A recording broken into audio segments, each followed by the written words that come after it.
Bonjour à tous et à toutes. Dans cette vidéo, je vous fais un résumé de la semaine 6 de mon jeûne long que j'ai intitulé « Douloureux retour à la réalité ».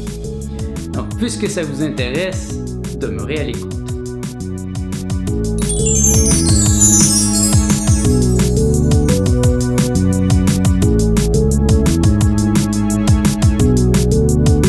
Mon nom est Nicolas Lehoux et bienvenue dans l'univers jovial de Nicolas.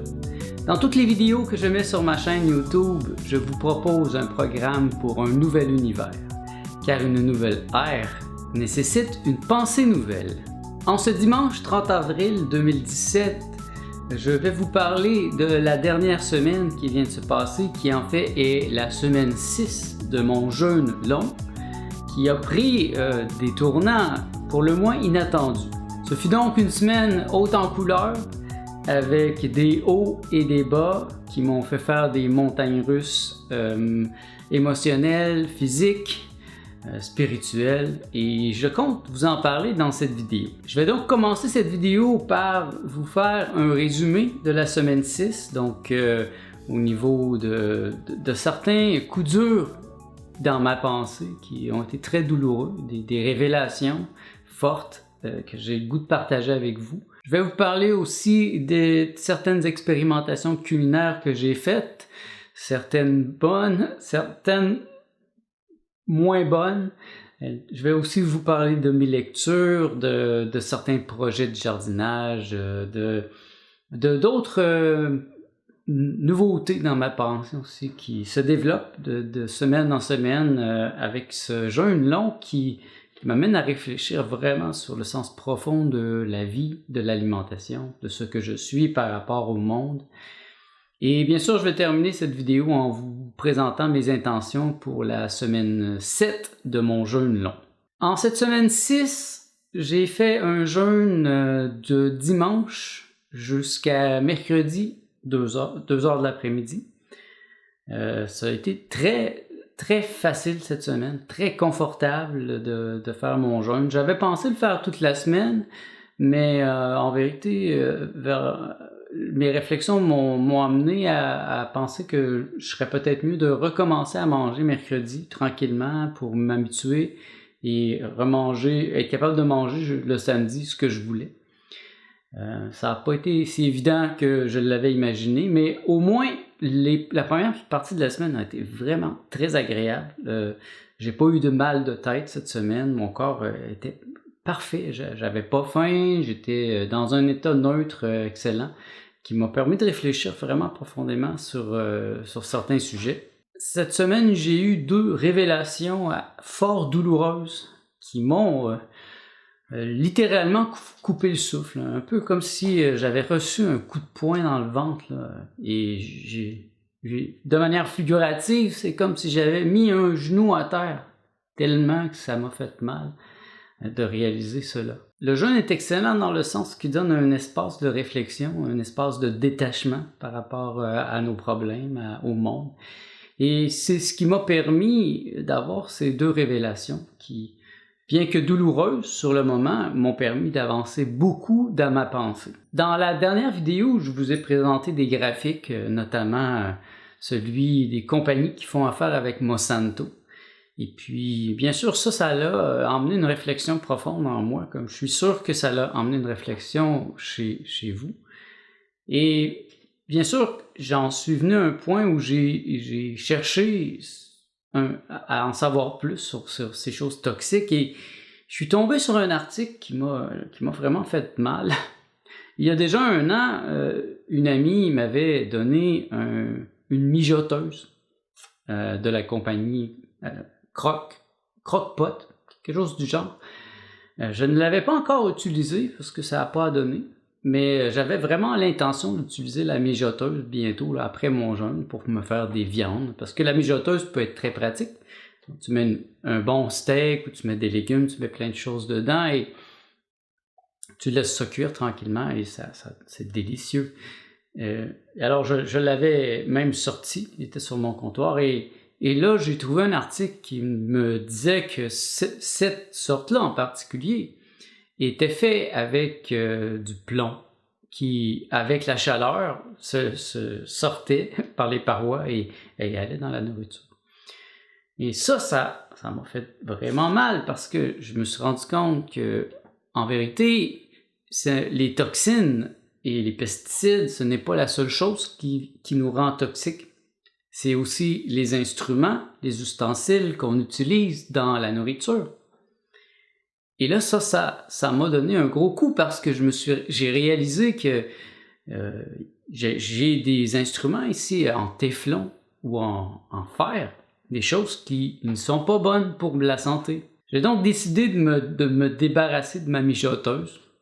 C'est dommage, je ne l'avais même pas utilisée, mais je ne vais pas m'empoisonner avec des instruments qui m'ont été vendus par des gens qui n'ont aucun scrupule à me vendre des choses qui vont me rendre malade.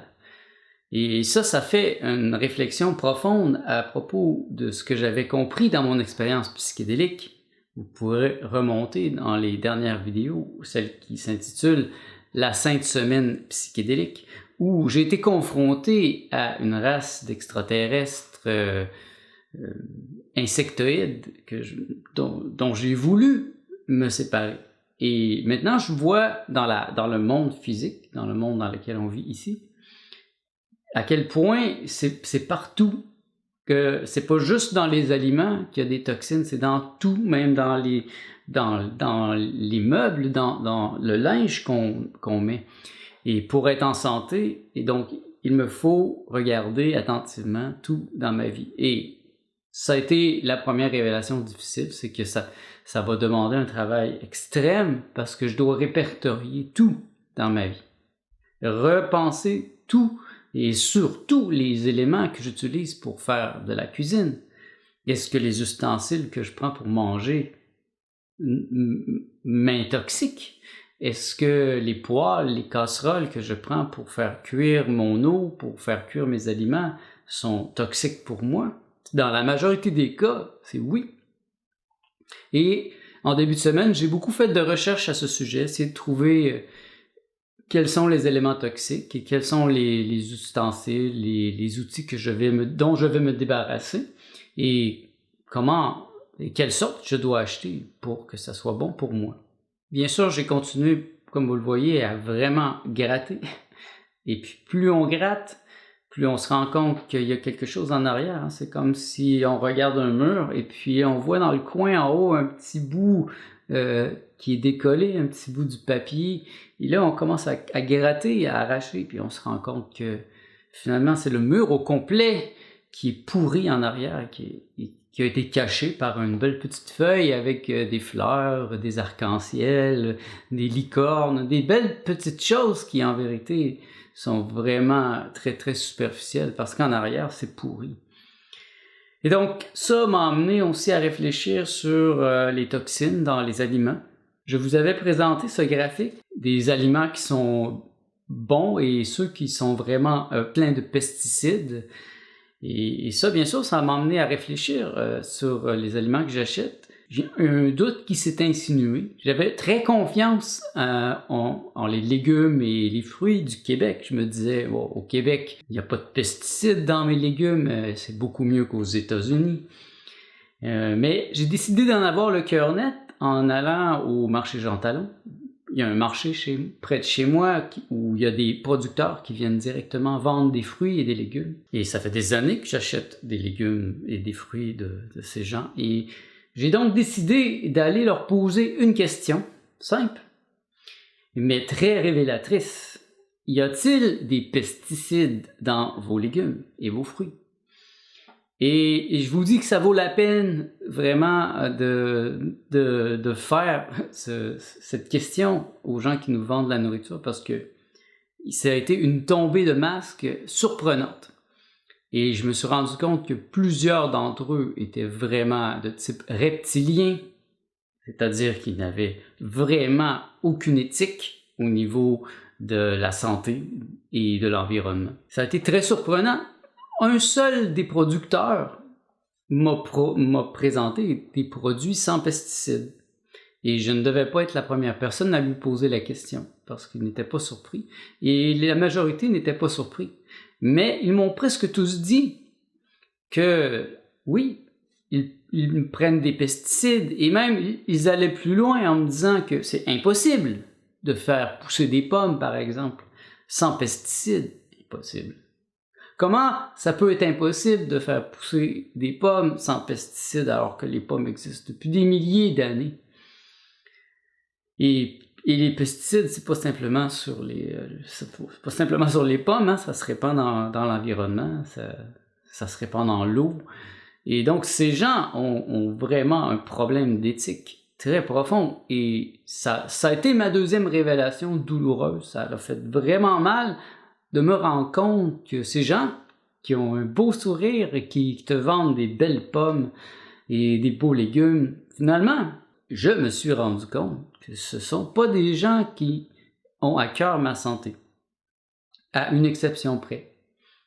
Et le plus surprenant a été une jeune femme auquel j'ai posé cette question, et vous auriez dû voir son visage, son irritation à cette question. Elle était très irritée que je lui pose cette question, premièrement, parce qu'aucun de ces légumes était sans pesticides. Et elle a même eu le culot de me dire que elle, ça ne lui dérange pas et que tout ce que j'ai à faire, c'est de faire tremper mes légumes.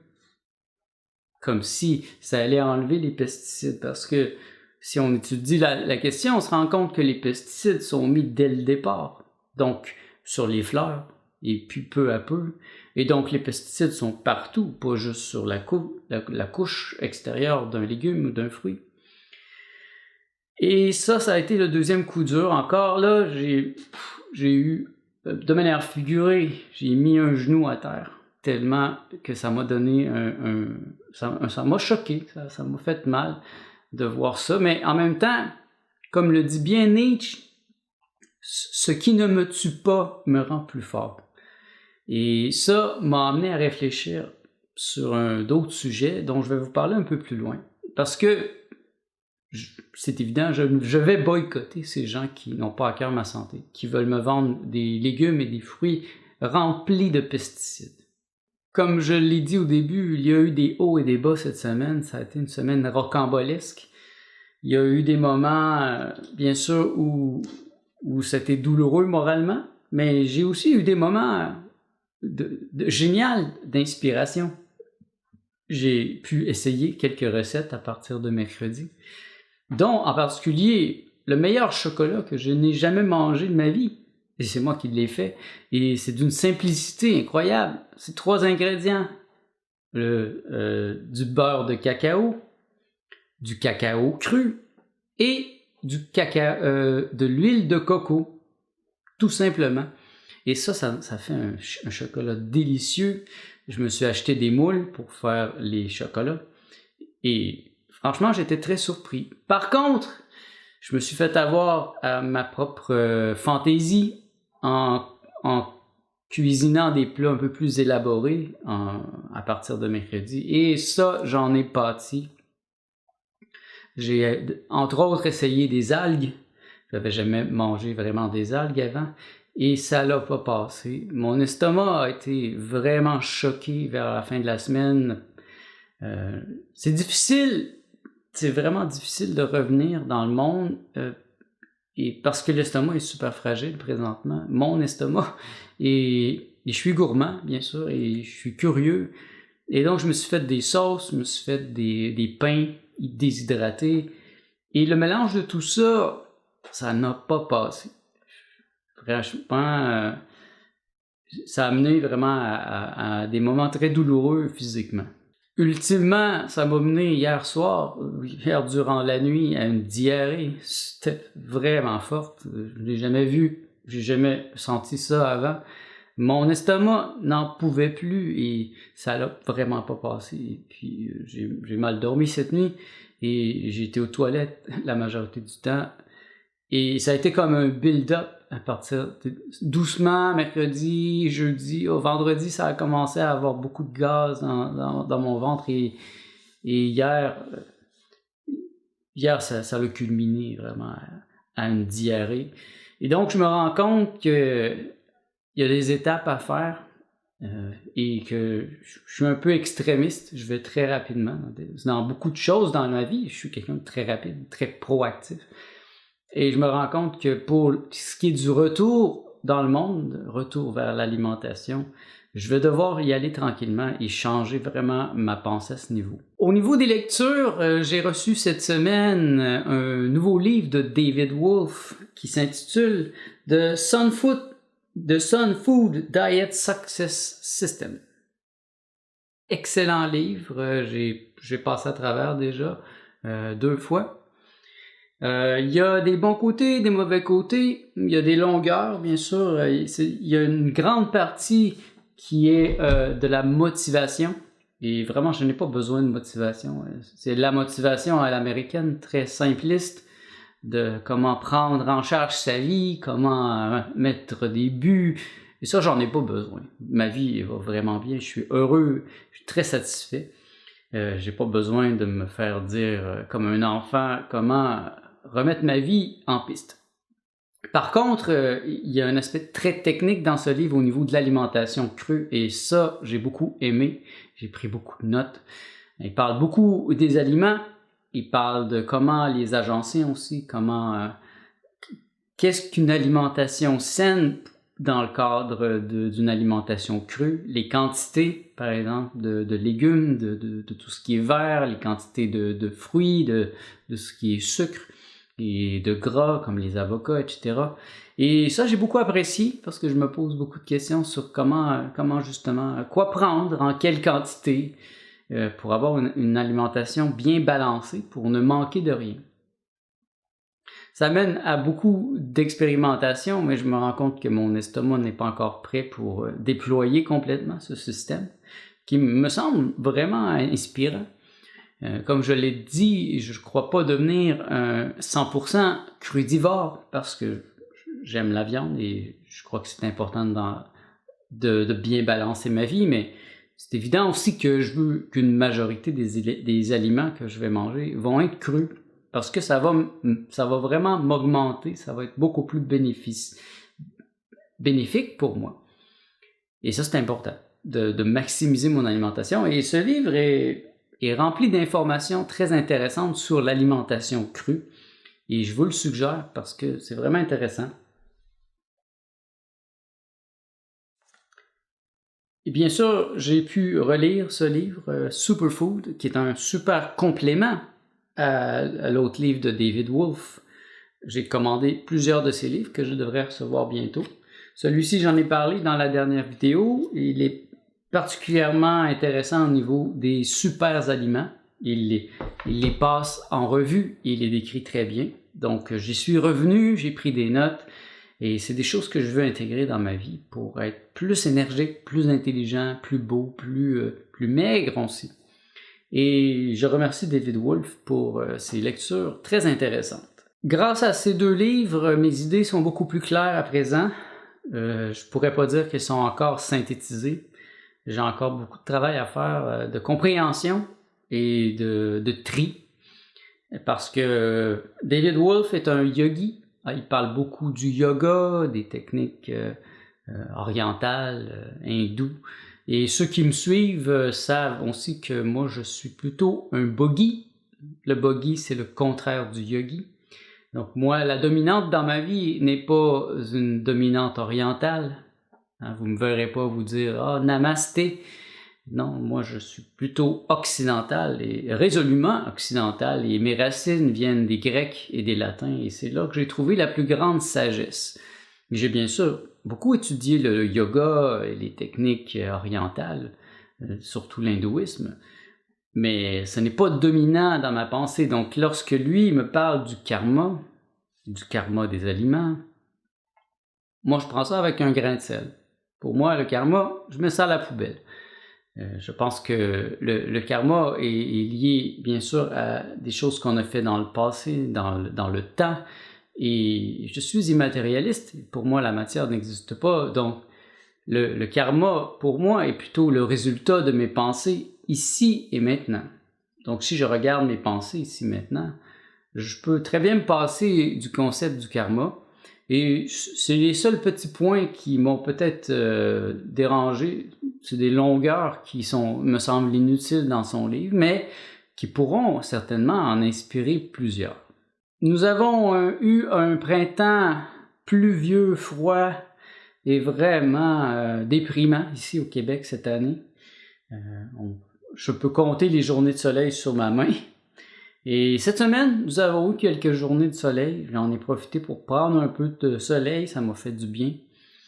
Et j'ai des projets de jardinage cette année, nouveaux aussi. J'ai découvert le concept de recyclage de palettes qui peuvent permettre de faire un jardin de manière très originale. Donc, j'ai trouvé cette semaine des palettes, j'ai commencé à les peindre et à les préparer.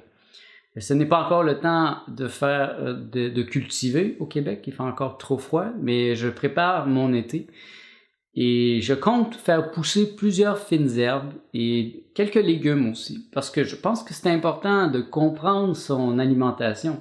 J'en ai déjà parlé dans d'autres vidéos psychédéliques, hein? C'est important de faire pousser les psychédéliques qu'on veut consommer pour les comprendre, et j'en viens à la conclusion que c'est la même chose pour l'alimentation.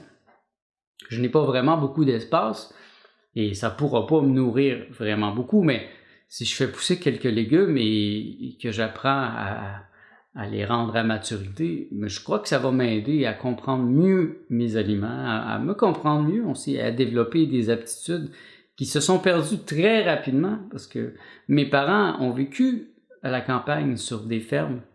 Ils avaient cette connaissance, mais ils me l'ont pas passée, donc je ne sais pas comment faire cuire, je ne sais pas comment faire pousser des légumes. L'année passée, j'avais un plant de tomates et finalement, ça n'a pas très bien fonctionné parce que je savais pas quoi faire. Mais cette année, je vais m'intéresser plus à la question, sans nécessairement exagérer, mais comme je vous dis, je pense que c'est important d'avoir au moins une compréhension de base des aliments qu'on met dans notre système. Et quoi de mieux que de faire un petit jardin pour cela. Comme je l'ai mentionné plus tôt dans cette vidéo, j'ai malheureusement eu la nuit dernière une super diarrhée. C'était difficile cette nuit. Et ça m'amène à voir que le vrai défi d'un jeûne n'est peut-être pas ce que j'avais imaginé. En vérité, le jeûne en tant que tel n'est pas difficile. Bien sûr, il y a des moments douloureux, difficiles, mais c'est un combat avec soi-même. C'est un défi personnel de ne pas manger et avec de la discipline, c'est très facile. Et là, je vois que ce qui est vraiment difficile et douloureux, c'est le retour dans le monde. Ça se fait à tous les niveaux. Au niveau le plus primordial, bien, c'est l'alimentation. Et mon estomac rejette la majorité des aliments encore. Ça me rend malade, ça irrite mon estomac. Je me rends compte que par le processus du jeûne, je me suis détoxifié, je me suis nettoyé. Et probablement que mon organisme n'a jamais été aussi propre que maintenant. C'est comme un filtre. J'imagine mon côlon et mes intestins se sont nettoyés et maintenant, je le vois quand je mange quelque chose. J'en ressens les effets beaucoup plus vite, beaucoup plus fort. Et puisque j'avais la manie de manger beaucoup, des grosses quantités, ça bloque et ça fait mal. Et là, ça me donne la nausée, ça me donne un paquet de symptômes comme ça qui font que c'est difficile. Et je crois que c'est aussi, bien sûr, un symptôme de quelque chose de plus profond. Le retour dans le monde est difficile après un moment de pureté, tel que je l'ai vécu, et un moment de paix, parce qu'il y a des moments incroyables quand on ne mange pas, surtout mes premiers 24 jours. Il y a un état de paix, de lumière, où l'estomac n'existe plus vraiment, il ne sert plus qu'à faire passer l'eau, mais il n'y a plus de nourriture qui passe. Il est comme fermé d'une certaine manière. Et là, c'est le difficile retour dans le monde avec ces toxines, ces agressions, et je vous en ai parlé dans cette vidéo, j'en ai parlé dans la dernière. Ça vient de partout et c'est difficile, je suis hyper sensible. Et là réside le défi. Et pourtant, j'avais lu sur le sujet, mais à chaque semaine, depuis que j'ai recommencé à manger, je me fais avoir. Je commence doucement, et puis là, je commence à manger des petites choses, des petites choses qui s'accumulent, et finalement, en fin de journée, mon estomac, il est comme plein, et il n'arrive pas à digérer tout. Et là, c'est arrivé à deux soirées cette semaine où j'ai dû me faire vomir, parce que ça passait pas. Donc, je suis très heureux de recommencer mon jeûne aujourd'hui, pour au moins jusqu'à mercredi. Ça va me donner le temps de retrouver mon équilibre et de mieux planifier mon retour. Je sais que dans des retraites fermées, ils ont un protocole plus sévère. Ils commencent avec des légumes, des fruits. Mais moi, ici, je suis laissé à moi-même avec mes fantaisies, mes fantasmes. Et c'est très facile de perdre le contrôle. Et j'avoue que j'ai perdu le contrôle à quelques reprises. Mais je prends ça comme un apprentissage, et pour moi, tout est symbolique. Et je me sens un peu comme un enfant présentement, qui réapprend à marcher, qui réapprend à parler, qui réapprend tout de zéro. Et je trouve que la solution que j'ai trouvée, celle de jeûner la moitié de la semaine, eh bien, elle me donne un espace de sécurité, un espace où je peux revenir pour me retrouver, pour me recentrer, pour mieux revenir. Parce que aujourd'hui, je pense même pas que je serais capable de manger. J'ai le cœur, j'ai encore une nausée, malgré que je n'ai pas mangé, et je me sens pas à mon 100%. Mais je sais que le fait de ne pas manger va beaucoup m'aider, et je vais retrouver mon équilibre. C'est vraiment pénible par moments. Il faut le vivre de l'intérieur pour comprendre. Il y a des habitudes que j'ai depuis toujours et ça ne fonctionne plus. Il y a des aliments que je mangeais qui ne fonctionnent plus. Mon estomac ne veut pas les accepter et c'est très symbolique de d'autres idées à un niveau spirituel ou mental dont je vous ai parlé. Je ne veux plus accepter tout ce qui me rend toxique et ce qui me fait du mal. Et mon corps me donne l'exemple physique aussi qu'il y a des choses que je dois changer, que je dois repenser. J'avais pas pensé encore à ces choses-là jusqu'à maintenant parce que je m'étais consacré à moi-même, à mes idées les plus subtiles dans l'état du jeûne. Mais là, bien sûr, je suis confronté au fait que je suis en train de revenir dans le monde et éventuellement, il va me falloir manger et revenir officiellement. Et je peux pas vivre constamment avec des douleurs d'estomac, parce que j'ai jamais eu des douleurs d'estomac avant. C'est nouveau, c'est simplement que mon estomac est encore trop fragile pour manger certaines choses. Mais je suis têtu et j'oublie parfois les protocoles. Mais en même temps, ça fait partie de ma personnalité et j'apprends beaucoup ainsi. Et peut-être que vous, si vous faites un jeûne, vous serez plus sage à ce niveau. Et tout cela me ramène vers quelque chose de très positif parce que bien sûr, dans ce marasme, qui est par moments très pénible, je cherche des solutions et il y a des solutions. Et c'est ça qui est le plus intéressant parce que les solutions sont comme des journées ensoleillées qui viennent me réchauffer. Et j'avais vu ce concept déjà depuis un certain temps, mais ça n'avait pas attiré mon attention. C'est un concept très intéressant, c'est celui des fermiers familiales. Vous avez déjà entendu parler du médecin de famille. Je suis pas très pour cette idée parce que de toute façon les médecins sont pas des gens qui sont vraiment là pour nous rendre en santé. Mais le concept du fermier familial me semble très intéressant. Ici à Montréal, il y a plein d'endroits où je peux acheter un panier bio. À chaque semaine, un producteur vient à un certain endroit où il délivre dans un certain supermarché des aliments qu'on a achetés en ligne ou un panier qu'on a acheté pour une saison complète. Et c'est quelque chose que j'ai l'intention de faire. J'en ai déjà découvert plusieurs autour de chez moi, vraiment à quelques minutes. Donc je peux m'abonner d'une certaine manière à un panier. Donc à chaque semaine, j'irai chercher mon panier avec des aliments organiques, des légumes, des fruits de saison. Et ça, je trouve ça très excitant et c'est quelque chose que j'ai l'intention d'explorer cet été. je pourrais vous revenir à ce sujet. Ça va me permettre au moins de m'assurer que j'ai des bons aliments, que je peux poser des questions à ces gens parce que les fermiers qui pensent organique, je pense que ce sont des gens beaucoup plus intelligents, beaucoup plus éthiques et qui sont là aussi pour répondre. Et je pense que c'est important de développer des relations directement avec ces gens, de couper la distribution qui pollue de toute façon et qui fait hausser les prix et d'aller directement vers les producteurs. Et ça, c'est de plus en plus possible. J'ai vu en France qu'il y a certains concepts comme ça, comme la ruche, qui permet aux gens aussi d'acheter directement des producteurs. Et je crois que c'est quelque chose qui va se répandre de plus en plus.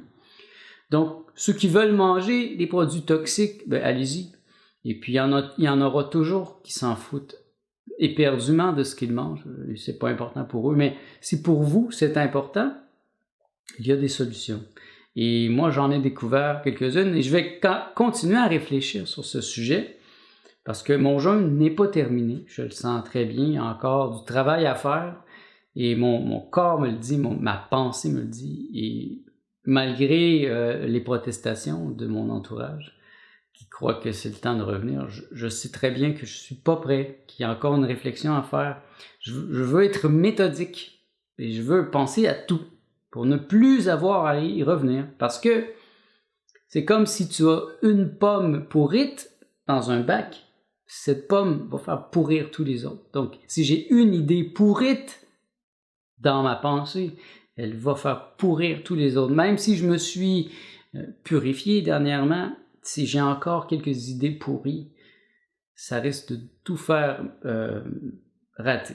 Donc, j'en ai encore probablement pour quelques semaines d'un jeûne plus doux de quelques jours par semaine. Donc, la moitié de la semaine, je jeûne, l'autre moitié, je fais des expérimentations pour revenir dans le monde. Donc, plus ça va aller, plus je vais le faire en douceur. Et si vous avez des suggestions, des conseils à ce niveau, eh bien, je suis vraiment ouvert. J'adore ça quand vous m'envoyez vers des liens, vous me présentez des gens intéressants dans ce domaine. Vous comprenez mieux maintenant pourquoi le titre de cette vidéo est « Le douloureux retour à la réalité ». Il y a des moments difficiles pendant le jeûne et il y a des moments difficiles aussi après.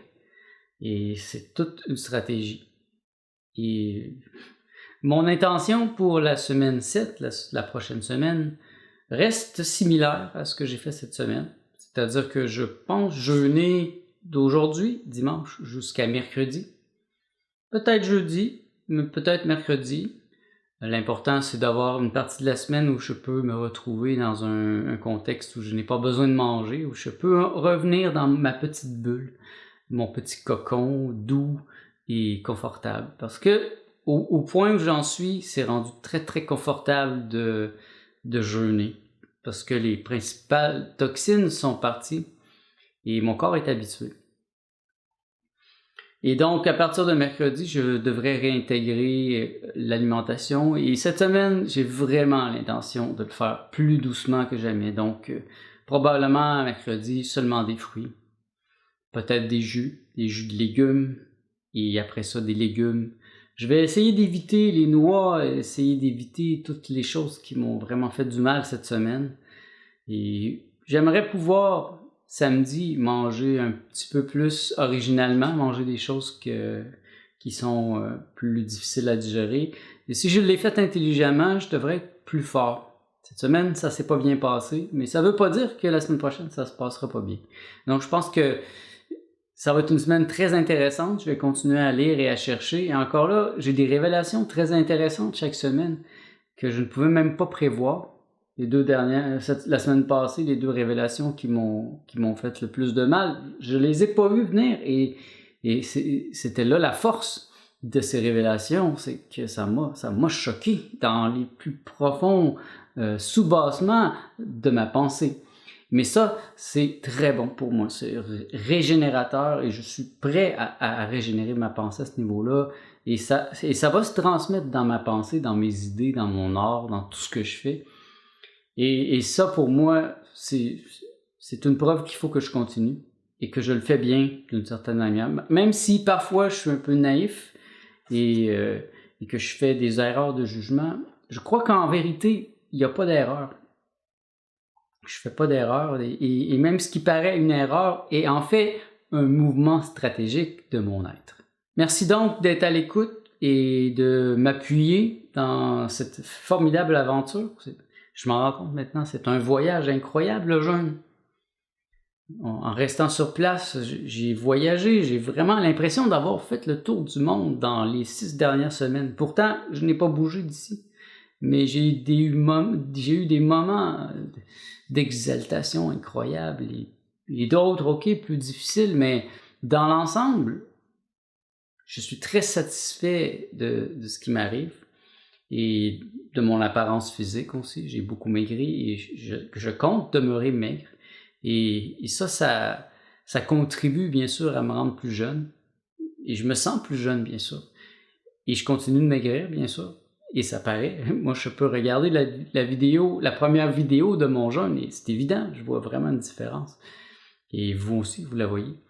Donc, merci d'être à l'écoute.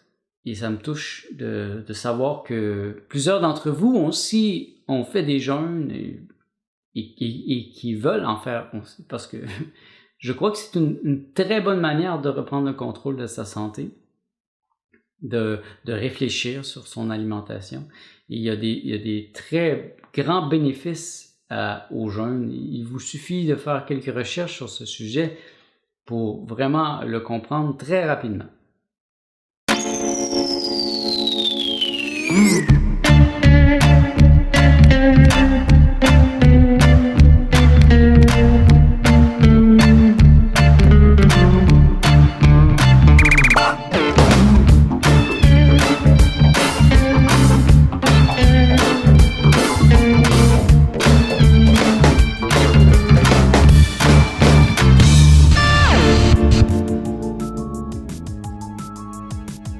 Mon nom est Nicolas Lehoux et merci d'avoir été à l'écoute de ce nouvel épisode de l'univers jovial de Nicolas.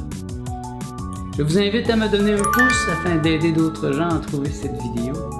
Partagez-la sur vos réseaux sociaux afin de faire mieux comprendre et apprécier le jeûne et toutes les idées aussi que j'ai exprimées dans cette série de vidéos sur mon jeûne long.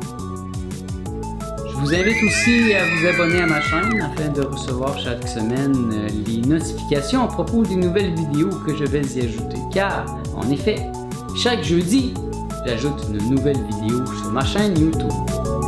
Merci d'avoir été à l'écoute. Je vous souhaite tout le bien que vous pensez de moi.